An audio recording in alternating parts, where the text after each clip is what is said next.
이번 시간에는 규범에 맞는 표현 살펴보도록 하겠습니다. 어법 또는 비문 이런 용어들로 사용되는 그런 부분이기도 하고, 여기에는 문법적인 판단을 바탕에 깔고, 그리고 또 문법의 범위를 벗어나서 어휘의 사용법, 그리고 또 문장이라는 틀 속에서 성분 간의 호응 등등 아주 포괄적인 내용들을 담고 있죠. 우리 시험이 그 올바른 언어 사용 능력을 측정하는 이런 의미가 있다라고 할 때 굉장히 중요한 그런 항목이 되는 것이고요. 문법이라든가 이런 것들을 공부하는 이유도 궁극적으로는 이와 같은 문제를 풀어내는 능력을 기르는데 지향점이 있다, 이렇게 이해할 수 있습니다. 먼저 문제 맛보기 하면서 들어가 보도록 하죠. 밑줄 친 단어의 쓰임이 옳은 것, 밑줄 부분이 빠져 있는데 대부분 난이도를 조금 더 높이기 위해서 밑줄 없이 질문하는 경우도 있고, 지금 이렇게 기본적인 단계에서는 단어에 초점을 두고 이렇게 질문을 하지만, 선택지에 어떤 선택지는 단어를 점검하도록 하는 이런 그 질문 의도를 가지는 반면, 또 어떤 선택지에는 단어가 아니라 문장이라는 차원에서 점검을 하도록 하는, 그리고 이런 여러 가지 유형을 섞어서 한 문제를 구성하기도 하는 거죠. 그렇기 때문에 단어를 질문한다든가 또는 밑줄을 쳐준다든가 이런 것들은 그 판단의 범위를 굉장히 좁게 드러내준 이런 양상이기 때문에 그만큼 난이도가 낮다, 쉽다, 이렇게 이해할 수 있겠습니다. 1번, 가발을 쓰니 실제 나이보다 훨씬 젊게 보였다. 당연히 실제, 이 단어에 초점을 둔 질문이 되겠죠. 실제와 실제, 이거는 실제로 존재하다라는 존재, 여기 초점을 둘 때 쓰는 그런 단어가 되는 것이죠. 한자의 용법, 이런 차원에서도 평가해 볼 수 있겠습니다. 두 번째 선택지의 경우에는 회사를 부실하게 운영한 책임을 지고 사장이 물러났다 할 때 운용 그리고 운영, 넓게는 비슷한 뜻을 갖고 있죠. 그런데 그 구별해 쓰는 기준은 여러 가지로 설명이 될 수도 있는데, 제도 이런 것들의 대상에 초점을 두고 설명하는 이런 방법도 있습니다. 근데 조금 다르게 보면은 사용이라는 말과 활용, 이 단어를 견줘보면 조금 더 이해를 쉽게 할 수 있습니다. 사용이라고 하는 것은 어떤 물건 따위를 전제로 할 때 그 물건의 본래의 기능, 본래의 사용 목적, 그에 따라 쓰는 것을 사용이라고 한다면은, 활용이라는 것은 그것을 좀 더 차원 높게 응용해서 사용한다, 이런 의미로 긍정적 방향에서 좀 더 가치 있게 이런 것들은 이제 활용이라고 할 수 있는 것이죠. 아주 쉬운 예로 이 분필 같은 경우에, 분필은 칠판에 그림을 그리거나 또는 글씨를 쓰거나 이렇게 그 종이 위에 필기구를 쓰는 것처럼 칠판 위에 사용하는 필기구다. 그러면은 칠판 위에 이것을 판서를 했다. 그러면은 분필 본래의 기능에 따라, 본래의 사용 목적에 따라서 사용했다라고 할 수 있는 거죠. 근데 이 분필을 어떤 수업 시간에 조는 학생을 깨우기 위해서 던졌다라고 한다면은 활용이라고 할 수 있는 거죠. 자, 그런 것처럼 운용이라고 하는 것도 운영과 달리, 운용이라는 것은 좀 더 적극적으로 가치 있는 방향에서 그것을 사용한다는 뜻으로 이해해 주시면 되겠습니다. 그 다음, 열심히 노력한 만큼 성적도 많이 향상됐으면 좋겠다. 그래서 향상이라고 하는 것, 단지 낮은 단계에서 높은 단계로 올라가는 것, 여기 이제 상승이라는 단어로 생각해 볼 수가 있죠. 그럼 예를 들어서 날씨나 이런 것들을 이야기하는 과정에서 기온이 상승한다 또는 기류가 상승한다, 상승기류 등등 이렇게 쓸 수 있는 것들이고요.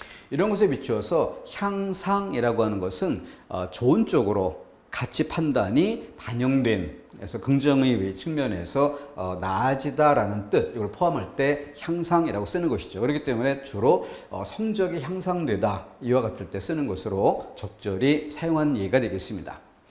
네 번째는 임대, 이 단어의 문제고요. 이건 방향성을 가지는 말이죠.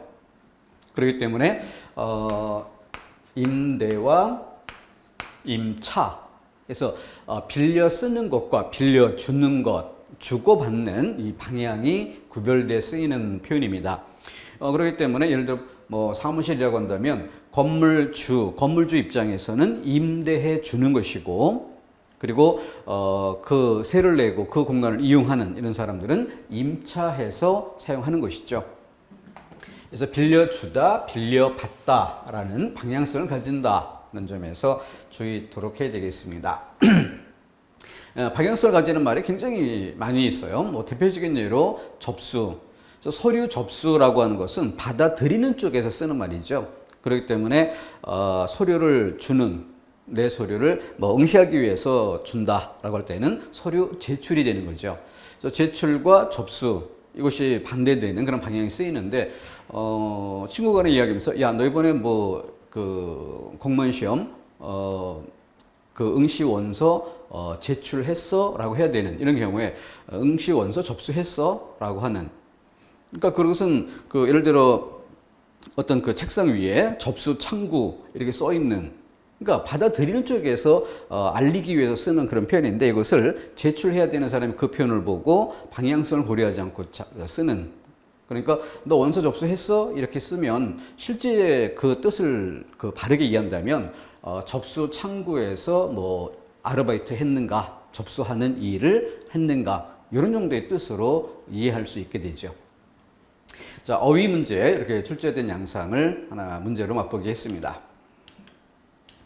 다음, 자, 전체적인 틀을 한번 잡아본다면은 이렇게 말 다듬기, 문장 다듬기, 글 다듬기, 단어의 차원, 문장의 차원, 그리고 좀 더 넓게 글이라는 차원으로 이야기할 수 있다.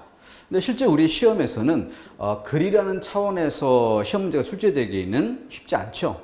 그래서 그 제도적인 그런 그 특성이 있고 한계가 있기 때문에 뭐 단락 정도는 들어올 수 있습니다. 그래서 이것을 그 바르게 질문한다면은 한 단락 안에 1, 2, 3, 4 여러 곳에 밑줄을 치고 질문을 하는, 그런데 밑줄 친 문장 자체는 독립적으로 볼 때 아무 문제 없는, 단어에도 문제가 없고 문장 쓰기라는 면에서도 문제가 없는데 앞뒤 흐름을 볼 때 어울리지 않는 이런 측면에서 질문이 될 수 있는 것입니다. 근데 이와 같은 질문을 그 출제하게 되면은 대체로 그 쓰기와 읽기라는 그런 영역에서 질문을 할 수 있기 때문에 다른 영역이 또 존재하죠. 소위 우리 흔히들 많이 쓰는 용어로 빌려 이야기한다면 비문학이라는 차원에서, 그런데 그렇게 출제될 영역이 있기 때문에 실제 이 항목 안에서는 단어의 차원과 문장의 차원 이런 정도로 좀 범위를 좁혀서 집중 연습해가는 게 중요하겠습니다. 자, 밑에 좀 유형을 몇 가지를 대표적인 것을 뽑아봤는데, 유의어의 구별, 유의어, 그러니까 동의어라는 것을 그림으로 그린다면은 A라는 단어와 B라는 단어가 그 단어 사용의 범위가 완전히 일치하는, 그러니까 이은 동의, 그래서 말소리는 다르지만 그 뜻은 완전히 일치하는 동일한 뜻을 나타내는 이런 뜻이 되는 거죠. 근데 이것과 구별해서 유의어라고 한다면 이런 그림으로 표시해 볼 수가 있습니다. 상당 부분 공통이 되는 부분이 있어요. 그렇지만 공통되지 않는 부분도 있습니다. 그렇기 때문에 같은 문맥 안에서 그 두 단어를 교체해서 쓸 수는 없는, 그리고 이런 정도가 아니라 이렇게 나타날 수도 있죠. 그래서 인접한 뜻이긴 하지만 완전히 그 쓰임의 영역은 구별되는 이런 정도를 유의어라고 할 수 있겠습니다. 자, 여기는 곤욕이란 단어와 곤혹이란 단어를 대표 단어로 꼽아봤는데, 곤욕을 당하다, 자, 이 화살표 방향 받는 수용의 측면이죠. 곤혹스럽다, 그 상황에 주체가 느끼는 반응 양상이죠. 그래서 이거를 입력 방향, 출력 방향 이렇게 나눠서 이해해보면 좋을 것입니다. 곤욕을 당하다, 곤혹스러워하다, 방향에 맞게 단어를 사용해야 되겠죠. 또 같은 맥락에서 방향성을 가진 말이라는 것을 좀 더 특화시켜서 구별해 설명해 봅니다. 굉장히, 그리고 너무. 그래서 굉장히라고 하는 건 큰 쪽, 그러니까 굉장히 작다, 이렇게 작은 쪽 이런 방향에는 쓰면 안 된다는 것이죠. 큰 쪽을 좀 더 강조해서 이러는 말입니다. 예, 너무. 이 단어 같은 경우에는 그 쓰임의 범위가 점차 넓어져 가고 있다라고 인정하지 않을 수 없는 그런 단어예요. 그렇기 때문에 본래는 부정과만 호응되어 쓰이는 말. 하지만 이제는 대부분 긍정의 경우에도 많은 사람들이 이렇게 사용하고 있기 때문에 그래서 점차 쓰임의 범위가 넓어지고 있는 것으로 부정과만 호응하던 것에서 긍정에도 호응되어 쓰이는 것으로 넓어져 가고 있다. 진행 중에 있다라고 볼 수 있죠. 그렇기 때문에 이것이 만약에 시험 문제에 출제된다라고 한다면 선택지 4개 중 상대적으로, 탄력적으로 판단할 필요가 있습니다. 삼각형 정도 해두고 그래서 넓어지고 있음을 인정한다면 이것도 맞는 것으로 간주할 수 있지만 본디 부정과만 호응되어 쓰이는 것이 본래의 쓰임이기 때문에 그래서 일단은 긍정에 호응시켜 쓰인 그런 경우가 있다면 틀릴 수도 있다라는 가능성을 놓고 상대적으로 다른 답지, 다른 선택지는 어느 정도 배치되어 있는가를 보고 상대성으로 판단하는 게 필요하겠습니다. 다음, 단어 내용의 오류. 말뜻 자체를 잘못 이해해서 쓰는 그런 경우를 이야기하죠. 추녀와 처마를 예로 보였습니다. 우리 그 전통 한옥 구조에서 이 곡선은 중국과 한국 그리고 일본 세 나라가 큰 차이가 있죠. 동남아 쪽으로 내려갈수록 경사가 아주 급격하게 꼬리가 아주 한껏 치켜 올라가는 이런 모양을 가지는 걸 볼 수 있죠. 일본의 경우에는 거의 직선에 가까운 형태를 띠고 우리는 그 중간쯤에 있다라고 볼 수 있습니다. 자, 그랬을 때 추녀와 처마, 추녀는 가장자리 끝, 그러니까 이렇게 들쳐 올라가는 이 부분을 추녀. 그렇기 때문에 그 바람 불 때 그 바람에 흔들려서 종처럼 소리가 나게 하는 풍경. 그러면은 추녀 끝에 풍경이 매달려 있다 이렇게 쓸 수 있는 거죠. 근데 처마라는 건 바로 이렇게 드리워진 가운데 부분을 이야기합니다. 때문에 고드름을 이야기한다. 그러면은 처마 끝에 고드름이 매달려 있다라고 표현해야 되는 것이지 추녀 끝에 고드름이란 말은 성립될 수 없죠. 물은 이렇게 올라간 부분에서 흘러내리기 마련이고 흘러내리다가 날씨가 차가워질 때 얼어붙는 것이기 때문에 처마에 고드름이 형성되는 것이지 추녀에는 생기지 않습니다. 추녀와 처마 이렇게 단어 내용을 정확히 알고 구별해 쓸 것. 자, 그것 기타 단어의 뜻도 전혀 다르고 그런데 음이 비슷하거나 해서 혼동하는 그런 경우 금세 가격의 모양새, 가격의 정도, 가격의 양상. 그런데 금세 이거는 금시에의 준말이에요. 금시에. 그래서 문맥에 따라 좋은 예를 넣어서 그 뜻을 금시에는 금시에를 줄여서 금세라고 한다. 여기는 우문론이 좀 고려되는 게 필요하겠죠. 그래서 축약 등을 고려한다면은 조금 더 쉽게 구별이 될 수 있겠습니다. 자, 이렇게 그 많은 단어에 대한 구별이 필요한 것입니다. 어휘라고 하는 것이 어휘의 수가 적으면 적을수록 넓은 범위를 뭉뚱그리거나 비슷한 말을 구별하지 못하고 혼동해 쓰거나 이런 상태가 되는 것이고 어휘 수가 늘어날수록 점점 세밀하게 나눠 쓸 수 있게 되는 것이죠. 어휘력은 영어에만 필요한 것이 아니라 국어에도 대단히 중요하게 요구되는 것입니다. 많은 단어에 대한 암기도 필요하겠고 이렇게 인접한 말을 잘 구별해 쓰는 연습도 필요하겠습니다. 단지 한 단어의 차이가 아니라 맞춤법에서도 그런 걸 많이 느끼게 되는데요. 흔히 하는 말로 그 맞춤법을 틀리게 쓰는 그런 경우에도 많은 사람들이 틀렸음을 알면서도 그래도 대체로 용인할 수 있는 그래 저런 말은 좀 틀릴 수도 있어 라고 인정이 되는 그런 단어가 있는가 하면은 어떤 단어는 사람이 어쩌면 저런 말도 구별하지 못하고 쓰나 라고 도저히 인정할 수 없는 그렇게 정서적인 반응이 좀 많이 있습니다. 구별이 돼요. 이 어휘력 부분도 역시 마찬가지입니다. 그래서 이를테면은 팔 원통형으로 된 팔 이런 경우에는 굽다 가늘다 이렇게 써야 되는데 이런 원통형으로 된 것이 아니라 판자와 같이 넓고 얇은 이런 물건에 대해 쓰는 두껍다, 얇다라는 말을 혼동해 쓰는, 그러니까 팔뚝에 대해서는 굵다라고 써야 되는데 팔뚝이 두껍다, 연필 심이 두껍다 이렇게 쓴다면 그 단어 하나만 가지고도 그 사람을 좀 한번 다시 보게 되는 그런 상황이 될 수도 있다는 것이죠. 뭐 일상에서야 뭐 어쨌든 상관이 없을 수도 있지만 어쨌든 우리는 수험생이고 또 시험에 응시하고 있는 입장인 만큼 그런 것들이 시험에 나온다라는 것을 고려해서 조금 더 세밀하게 나눠 쓰는 훈련을 꾸준히 쌓아가도록 해야 될 것입니다. 다음 넘어가서 볼까요? 다음 중 우리말 표현으로 가장 옳은 것은 서울시의회가 열릴 때마다 이 문제는 빠지지 않고 거론되어 왔다. 문장을 쭉 읽었을 때 단어 차원 그리고 성분 간의 호응 등등을 고려해서 종합적으로 판단이 되겠죠. 근데 언뜻 봐도 문제가 없다. 그러면은 빠른 속도로 읽어가면서 느낌상 뭔가 걸리는 게 있는 지점을 우선 주목하는 것도 한 방법입니다. 이곳에 주차하는 사람은 과태료를 부과하니 주의하기 바랍니다. 훈련이 안 돼 있으면 전혀 못 느낄 수도 있어요. 근데 여기에 이곳에 주차하는 사람은 보조사가 쓰였는데요. 보조사는 문맥상 격조사를 알 수 있기 때문에, 즉 성분이 무엇인지를 알 수 있기 때문에 생략을 하고 거기에 뜻을 더하기 위해서 보조사를 쓰는. 자, 그렇다면은 과태료를 부과하다. 과태료를 부과하다. 그러면은 그 앞에 관형절이 오니까 그러면은 주차하는 사람에게 과태료를 부과하다.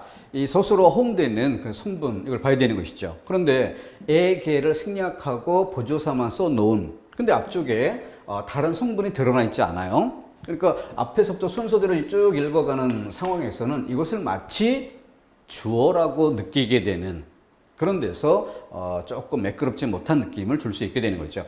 앞에서부터 읽어갈 때 이곳에 주차하는 사람은, 그럼 이곳에 주차하는 사람이 쯤으로 느끼게 된다는 거죠.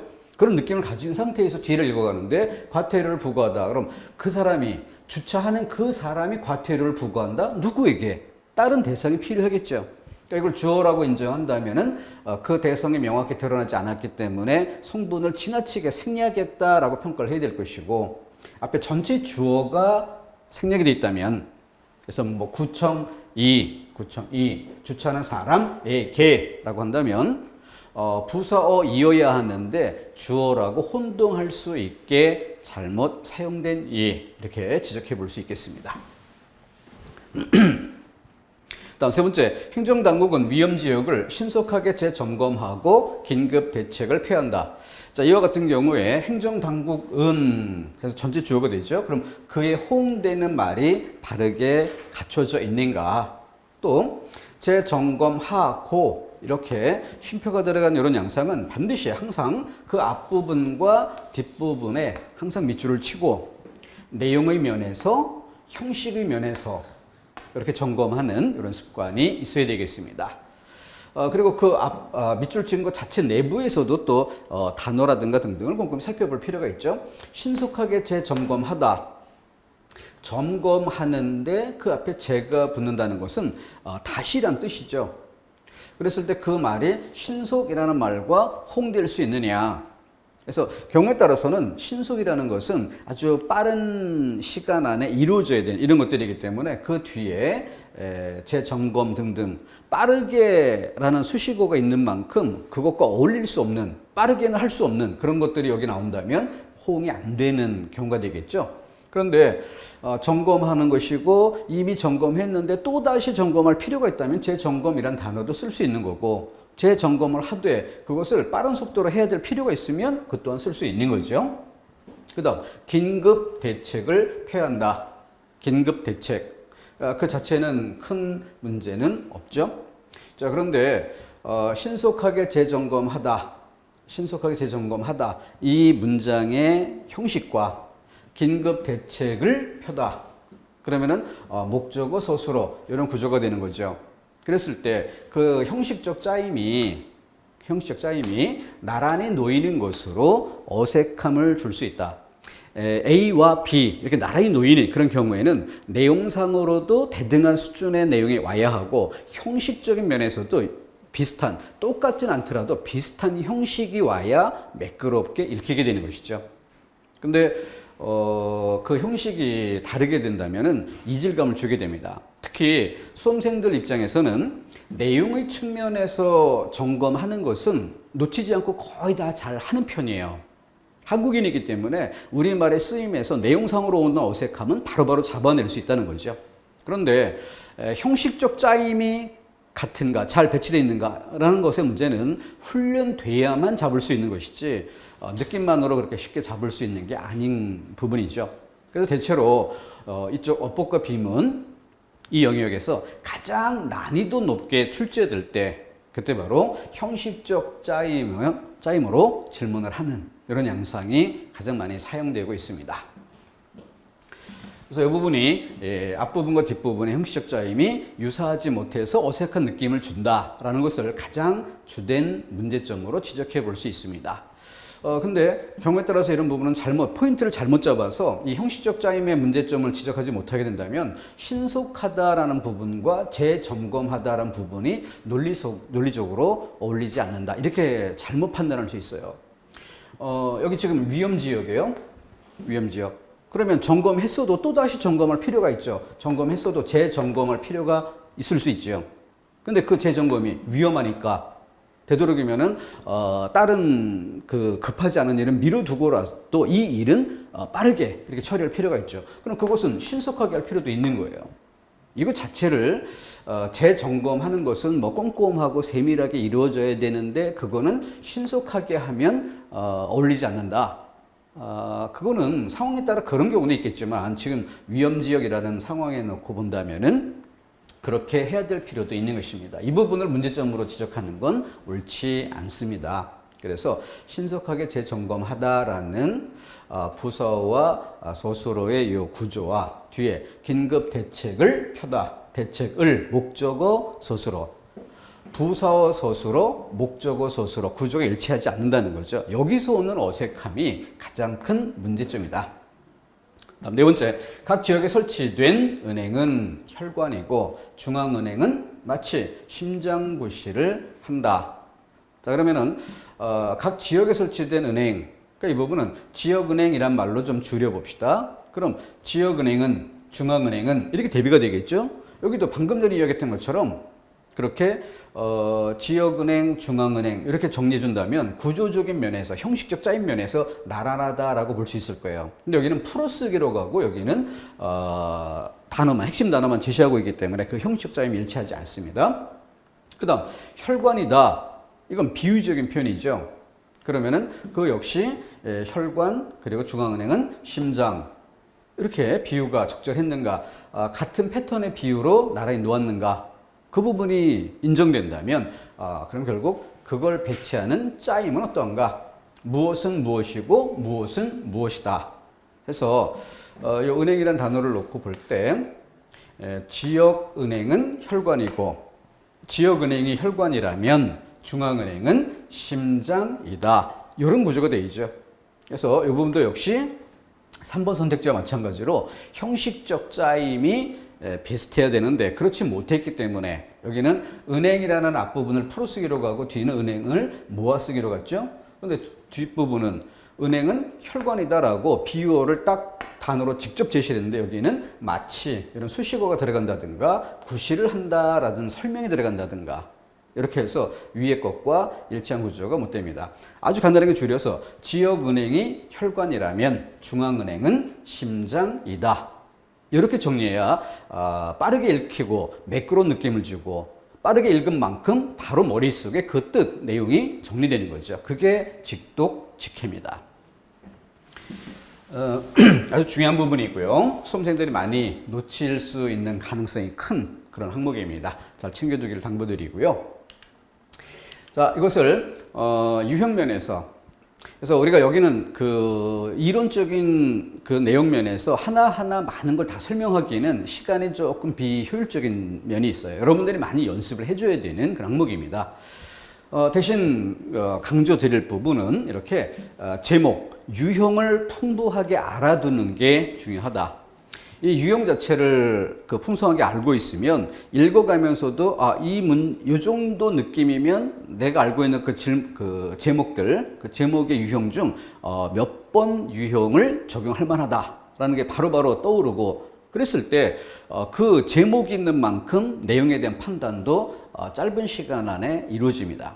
근데 이런 것들이 준비되어 있지 않으면은 뭔가 이상하다라는 느낌은 있지만 어디를 점검해야 될지 막막한 이런 상태가 될 수 있는 거죠. 그래서 크게 단어의 차원, 문장의 차원 이렇게 나눴을 때 단어에서도 그룹을 지어 여러 가지 방향성을 지니는 말, 단순히 방향이 아니라 가치 판단이 개입하는 말, 가치 판단이 필요한 말 등등 이렇게 그룹을 지어볼 수도 있겠고요. 문장 차원에서도 역시 마찬가지라는 거죠. 그리고 그 기저에는 문법적인 개념이 바탕을 이룹니다. 이렇게 해서 서술어의 자릿수, 지나친 성분의 생략, 앞뒤 맥락 속에서 알 수 있다면 생략이 가능한데 다른 경우에는 생략 가능한 그런 것들도 어떤 성분, 어떤 조건에 만나는가에 따라서 생략하기 어려워지는 경우가 있어요. 그럴 때 보편적인 경우라 생각하고 지나치게 생략을 하다 보면 말 뜻을 알아들을 수 없는 그런 상태가 되기도 합니다. 지시어의 오류, 지시어가 그 지시 대상을 분명하게 무엇을 지시하는지를 딱딱 정확히 알 수 있어야 되는데 지시 대상이 어느 것인지가 불분명해지는 그런 맥락에서는 전자, 후자 이런 부분을 써야지 그냥 단순히 이, 그 이렇게만 써서는 혼동이 될 수도 있습니다. 주어, 서술, 홍, 구급, 그것도 국가직에서 가장 낮은 차원에서 가장 빈도 높게 출제되는 질문 형태죠. 주, 객, 혼동, 이 방향성을 가지는 말의 범주에서 생각해 볼 수 있습니다. 어미, 오류, 또 똑같이 조사의 잘못 같은 그런 맥락이고, get의 남용, 이것도 어미의 오류의 범위에 속하겠지만 특히 get이라고 하는 것을 남용한다는 건 미래에 대해서 쓰는 이런 것들이 기본이 돼야 되는데 미래를 말하는 것과 무관하게 쓰는 이런 경우들이 많이 있어서 특화해서 제시를 해봅니다. 부술홍, 부서와 서술어의 홍, 그러니까 성분 간에 꾸미는 말과 꾸미는 말 받는 말의 홍, 주어 서술의 홍도 필요하듯이 부서 서술어의 홍도 필요한 것이고 목적어 서술어 홍도 필요한 것이고 그러면은 관용어와 피수식어의 홍도 또 필요한 것이죠. 수식어의 위치, 그 위치가 잘못되면 좀 어려운 말로 써서 응집성이 떨어지는, 꾸미는 말과 꾸밈을 받는 말이 인접해 있어야 그 의미가 선명하게 드러나는데 꾸미는 말은 저 앞에 있고 중간에 다른 말들이 한참 나오다가 뒤에 꾸밈을 받는 말이 나온다면 이 꾸미는 말과 꾸밈을 받는 말의 관계가 직독직해해서 바르게 느껴지지 않을 수 있다는 것이죠. 그런 것들은 또 다른 맥락에서 응집성의 오류라는 것으로 설명해 볼 수도 있습니다. 응집이 돼야 되는데 불은 라면처럼 푹 퍼져버렸다. 구성상의 오류, 논리적 호응 등등 이렇게 제목을 많이 붙여보면은 그만큼 그 문제가 있는 문장을 빠르게 판단하는 그런 힘이 되줄 것입니다. 또 평행구조의 오용, 방금 앞쪽에서 예제 문제를 통해서 설명했었던 부분이죠. 평행구조라는 건 형식적 짜임이 평행, 나란해야 한다. 앞에 것과 뒤에 것이 열거된 것인 만큼 내용상으로도 열거, 레벨도 같고 동급의 내용이 되어야 되겠죠. 형식적 짜임도 역시 마찬가지다. 이런 측면이 평행구조라는 것입니다. 그러니까 형식적 짜임의 문제에서 평행구조라는 단어를 써주면 그 내용이 선명하게 정리가 돼요. 근데 이 평행구조 오용이란 이 제목을 붙이지 못하게 된다면은 이것이 이러이러해서 뭐가 잘못되다, 뭐가 어색하다라는 얘기를 아주 장황하게 설명하게 되는 거죠. 그렇기 때문에 제목이 중요한 것입니다. 높임법의 호응, 이런 것들은 높임법 항목에서 공부했던 것만 가지고도 아주 쉽게 정리가 되는 것들이라서 맞춤법이나 이런 거 공부했을 때 마찬가지로 전체 제목들 중 우리가 직관적으로 거의 추가로 공부할 것 없이 바로 정리가 될 법한 것들을 제목만 읽어주는 정도에서 지워내고, 그리고 상대적으로 조금 시간이 걸릴 수 있는 이런 것들을 남겨서 그것 중심으로 정리해 간다면 시간을 효율적으로 활용할 수가 있을 것입니다. 관용화 구성, 명사화 구성 이런 것들은 관용어가 그 뒤에 체온을 꾸며주고 그리고 또 명사가 여러 단어가 등장해야 되는 이런 조건일 때 보통 지나치다, 지나쳤을 때 문제가 된다. 피수식어 앞에 관용어가 하나가 나오면 되는데 그 앞에 또 관용어가 나온다면은 앞에 있는 이 단어는 바로 뒤에 단어를 꾸미는지 최종적인 단어를 꾸미는지 그 꾸미는 대상이 불분명해지는 이런 문제가 있습니다. 또 명사인 단어 형태를 여러 개를 늘어놓으면 단순히 열거된 단어에 그치는 것인지 아니면 명사 형태로 제시를 했지만 실제 단어 내용상 명사가 아니라 그 동사나 형용사처럼 그걸 이제 좀 어렵게 이야기하면은 서술성 명사라고 합니다. 명사는 명사인데 단어 내용상 서술어의 양상을 담고 있다는 거죠. 이런 경우에는 A의 B, 무엇의 무엇 아니면 무엇이 어찌 하다 이런 정도. 대책 마련, 대책 마련. 명사 명사잖아요. 그런데 실제 내용은 어때요? 대책을 마련하다. 이런 내용 관계가 되는 것입니다. 그래서 이런 것들을 고려해서 단어 배열이 바르게 되도록 할 필요가 있다. 이런 뜻이죠. 피동의 오류, 또 외국어 번역 투. 그래서 우리말답지 않은 느낌을 줄 수 있죠. 또 부정문의 중의성. 두 가지로 해석될 수 있는 위험. 그리고 잉여적 표현, 상투어법. 잉여적 표현, 이거는 넘친다는 거죠.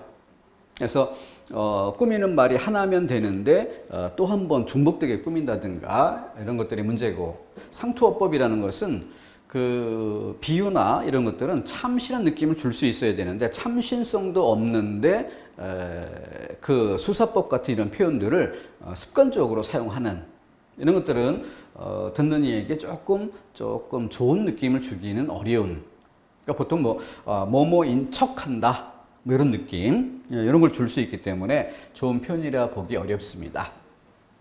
자, 제목들 한번 쭉 훑어보시고 그 중에 공부하지 않아도 지울 수 있는 이런 것들은 내가 충분히 알고 있다 싶은 것들을 먼저 지워내면서 남는 것들을 자꾸 예문과 연결지어서 점검하고 어느 정도 점검의 성과가 쌓이면 그 제목도 또 지우고 이렇게 줄여가는 방법을 취해보도록 해야 되겠습니다. 그래야 내가 어떤 부분에 취약한지 또 어느 만큼의 제목이 남았는지에 따라서 내가 이 단원에 투자할 시간은 어느 정도 되는지 이런 것들에 대한 예측도 가능할 것입니다.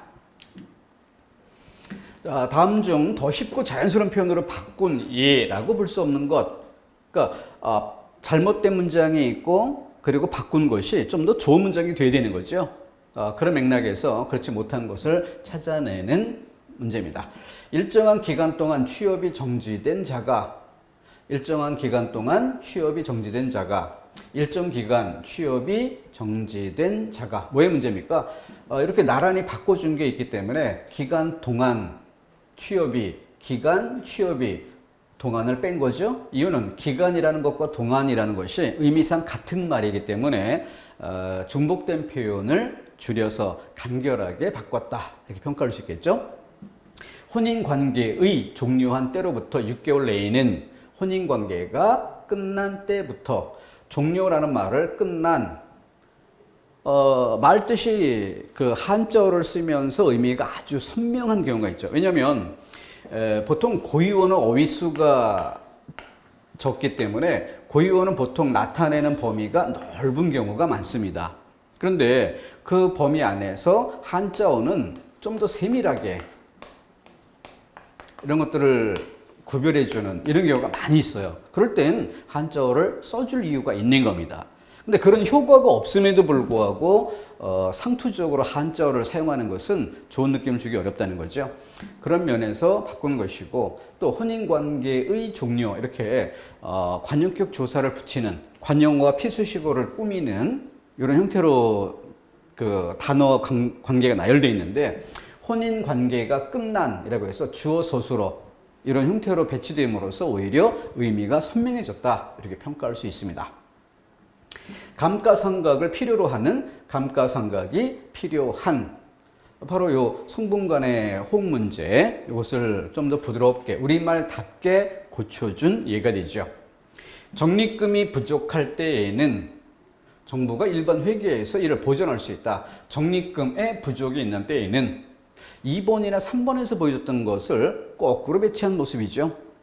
혼인관계의 종료한, 혼인관계가 끝난 어색한 것을 자연스럽게 잘 바꿔준 예죠. 감가상각을 필요로 하는 감가상각이 필요한 올바른 방향으로 바꿔준 것입니다.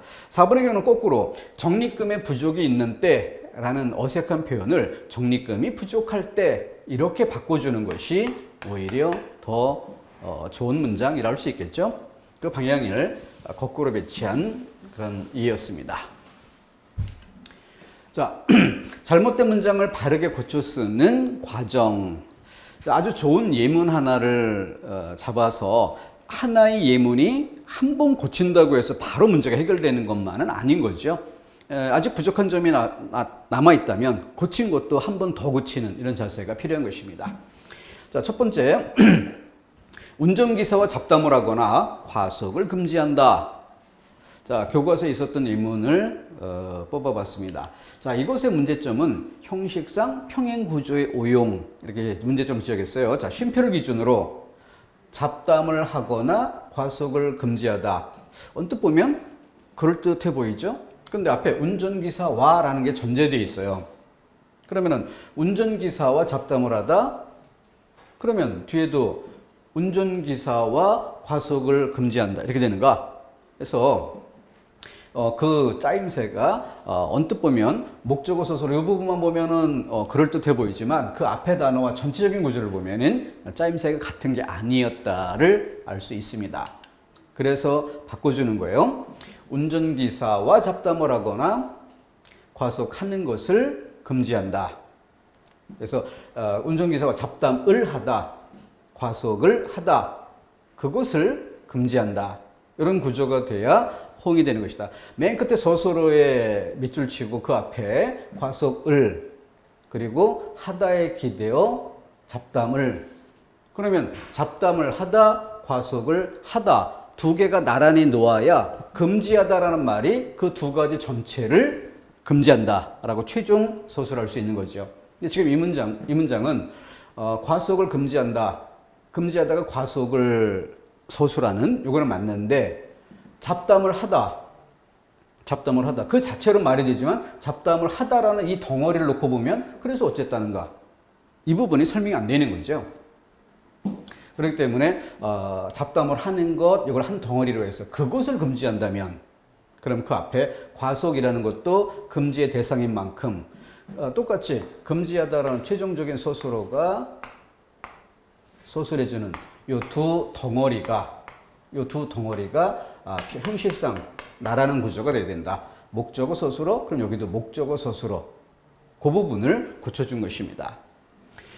근데 고쳐놓은 상태에서 여전히 앞뒤 문장의 주어가 다르다라는 주어 서술어 호응 불일치라는 문제가 남아있는 거죠. 왜냐하면 운전기사와 잡담을 한다라고 표현한다면 그 주체는 잡담하는 대상이 운전기사니까 아마도 승객 정도가 주어가 될 수 있겠죠.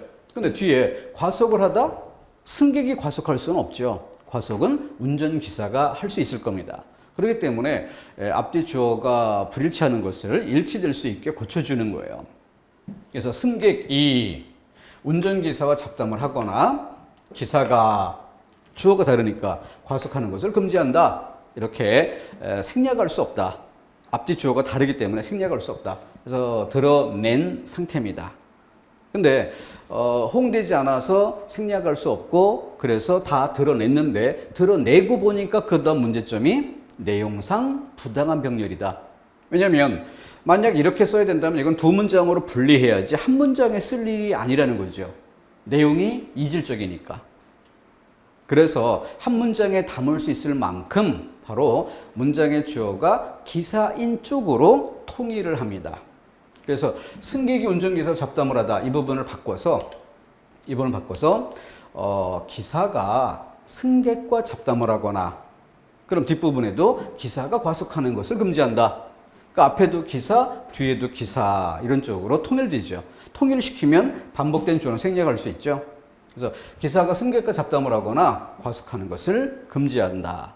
이렇게 썼을 때 훨씬 자연스러운 문장이 됩니다. 자, 처음에 이 문장 봤을 때 어때요? 연습을 많이 하지 않으면 뭐가 어색하다는 얘기인지 전혀 느낌이 없을 수도 있어요. 근데 차근차근히 문제점 있는 점을 점검하고 그것을 고쳐보고 또 아직 덜 고쳐진 부분을 또 고치고 이런 과정에서 최종적인 문장에 도달했습니다. 이제는 내용상 앞뒤가 나란한 구조가 돼야 되고 주어 서술 호응도 돼야 하고 이런 짜임새를 고려하면서 기사가 승객과 잡담을 하거나 과속하는 것을 금지한다. 여기까지 내용을 충분히 숙지한 다음 처음으로 돌아가면 운전기사와 잡담을 하거나 과속을 금지한다. 그랬을 때 이제 뭔가 어색한 느낌을 잡아낼 수 있게 되는 것이죠. 그게 공부인 것입니다. 그래서 체계적으로 연습을 해서 내가 이미 잘 되고 있는 부분은 빼고 아직 잘 잡아내지 못하는 익숙하지 못했던 이런 부분을 제목부터 남겨서 그에 해당되는 예문을 여러 개 모아서 그렇게 반복적으로 정리하는 이런 공부 방법이 도움이 될 듯 합니다. 자, 이거는 그 중의적 해석이 되는 구조 하나를 제시했는데 이쪽 이 단원의 공무원 시험에서의 역사라고 본다면은 한 20여 년의 역사가 있는데 초창기에 주로 중의성 이런 부분이 많이 출제가 됐습니다. 왜냐면은 문법 교과서에 중의적 해석이라는 항목이 있었어요. 짤막하게. 그게 이 단원에 출제가 시작된 예였습니다. 근데 교과서가 개편이 되면서 문법 교과서에 있던 이 내용이 국어 교과서에 들어와요. 그러니까 이거는 뭘 의미하는가 하면은 부교재에서 주교재로 들어왔다는 얘기고 그만큼 이 항목의 가치가 비중이 높아졌다. 이렇게 평가할 수 있는 거죠. 여지없이 공무원 시험에 출제되는 비중이 높아집니다. 그리고 교과서가 또 한 번 바뀌면서 이번엔 뭐가 되느냐? 이게 중의적 해석이란 정도의 짤막한 소항목 이걸로 끝나는 게 아니라 한 단원이 되는 거예요. 한 단원이 되니까 그 한 단원 안에 예문의 종류가 다양하게 들어오죠. 중의적 해석만이 아니라 풍성한 내용이 들어오게 됩니다. 그렇게 되면서 이쪽에 출제가 역시 높은 비중을 차지하는 것으로 그래서 한때는 20개 중에 한 2문제 정도는 꼭 출제가 되는 이런 정도의 양상을 띠면서 맞춤법보다 더 중요한 비중을 차지하던 때도 있었습니다. 지금 이제 그런 것들이 워낙 익숙해 있기 때문에 그보다는 비중이 좀 줄고 있지만 여전히 맞춤법 못지않은 비중은 가지고 있습니다. 자, 여기에 이중 관용어의 중의성인데 관용어가 체언을 꾸미는 구조고요. 그리고 그 앞에 또 관용어가 옵니다. 왜? 바로 이 관용어가 관용사인 경우, 동그라미 1번인 경우라고 한다면 또 관용어가 올 수 없죠. 그런데 여기는 체언이 옵니다. 체언이 관용격 조사 의를 만나서 그러니까 품사 성문의 관계표를 볼 때 동그라미 2번의 경우에요. 체언의 관용격 조사가 쓰여 관용어를 이루고 뒤를 꾸미잖아요. 그러니까 여기에 관용어이면서도 그 속에 명사가 들어있어요. 체언이 들어있어요. 그러니까 이 체언을 그 앞에서 또 꾸밀 수 있게 되는 겁니다. 이랬을 때 맨 앞에 있는 이 단어는 바로 뒤에 있는 말을 꾸미는가? 그 말이 최종적인 단어를 꾸미니까 결국 이것도 최종적인 단어를 꾸미는 것인가? 그래서 키가 큰 사람은 내 형님인가? 아니면 내 형님의 친구형의 키가 크다는 뜻인가? 이런 뜻.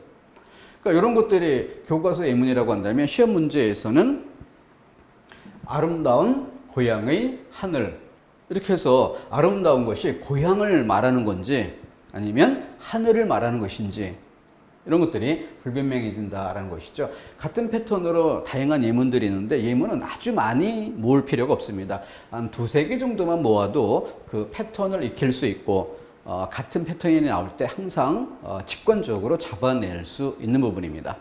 이런 쉬운 것들부터 먼저 정리를 해서 줄여나가고 아까 말씀드렸던 것처럼 많은 수험생들에게 이 부분을 가르쳐 볼 때 보통 제일 어렵게 느끼는 부분이 평행구조의 오용입니다. 형식적 짜인 부분이 조금 보편적으로 취약하더라. 그러니까 그런 부분들에 조금 더 많은 예문을 놓아볼 수 있도록 하면 좋겠고요. 아까 말씀드렸던 것처럼 그렇게 제목을 붙일 수 있다는 것 자체가 실력입니다. 그래서 수험가에 이렇게 많이 이 단원과 관련지어서 많은 예문들 이런 것들이 있는데 틀린 것을 지적하는 문제 해설 부분에서도 본질적으로 가장 문제가 되는 것이 평행구조의 오용인데 이 부분은 평가하지 않고 부차적인 뭐 단어 내용의 오류라든가 수식 피수식의 문제라든가 이런 제한된 부분만 잘못을 지적하는, 그러니까 해설이 충분치 않은 이런 일도 꽤 많이 있습니다. 그래서 뭔가 열거된 듯한 짜임이 있으면 항상 평행구조의 오용이라는 측면에서 꼭 한 번씩 점검을 하는 이런 습관을 기르도록 하면 좋을 듯 합니다. 자, 그래서 이런 정도로 밑에 이제 예문들을 모아서 하나의 패턴을 반복 학습하면서 정리하는 이런 예를 보여드리는 것이고, 이런 방법이 한 항목씩 줄여나갈 수 있고, 그것으로 내 진도 완성이 언제쯤인가라는 것들이 예측 가능한, 그러니까 합격에 도달하는 그 시점을 충분히 기간 면에서도 측정해 볼 수 있다는 거죠. 그렇게 됐을 때 우리 학습들이 분명한 시간 투자하는 만큼 반드시 성과를 내는, 반드시 합격을 만들 수 있는 그런 힘이 된다는 것, 그런 희망을 가질 수 있을 것입니다. 자, 어법과 비문이라는 그런 영역, 문법을 포괄하고 작문의 원리까지도 포괄하며 단어의 차원에서 문장의 차원까지 아주 종합적인 영역입니다. 유용화해서 정리하시기를 당부드립니다. 다음 항목 넘어가겠습니다.